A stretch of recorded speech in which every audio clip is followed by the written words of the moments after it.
Jaggayyapeta municipality ఆవరణంలో 80వ స్వాతంత్ర దినోత్సవ వేడుకలను ఘనంగా నిర్వహించారు. ఈ కార్యక్రమంలో జగ్గయ్యపేట వ్యవసాయ మార్కెట్ చైర్మన్ మల్లెల సీతమ్మ పాల్గొని మాట్లాడారు. స్వాతంత్ర సమరయోధుల త్యాగాలు, పోరాటాల ఫలితంగానే భారతదేశానికి స్వాతంత్రం లభించిందని చెప్పారు.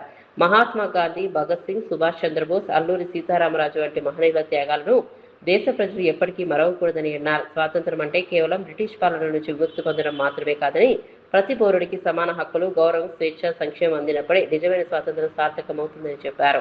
ప్రజల కోసం పనిచేసే పాలన, అన్ని వర్గాలకు సమాన అవకాశాలు కల్పించడం, పేదలకు అండగా నిలిచే సంక్షేమ కార్యక్రమాలు స్వాతంత్ర స్ఫూర్తికి నిజమైన ప్రతిరూపాలని తెలిపారు. స్వాతంత్ర దినోత్సవ శుభాకాంక్షలు. ఇక్కడ విచ్చేసిన ప్రతి ఒక్కరికి హృదయపూర్వక నమస్కారాలు.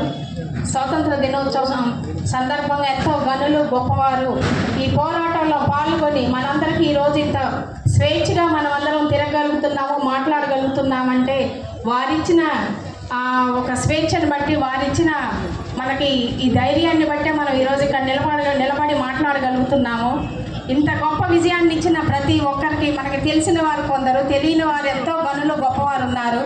వారందరికీ కూడా మనందరి తరఫున మనస్ఫూర్తిగా శ్రద్ధాంజలి ఘటిస్తూ హృదయపూర్వక నమస్కారాలు వారందరికీ కూడా తెలియజేస్తూ సెలవు తీసుకుంటాం.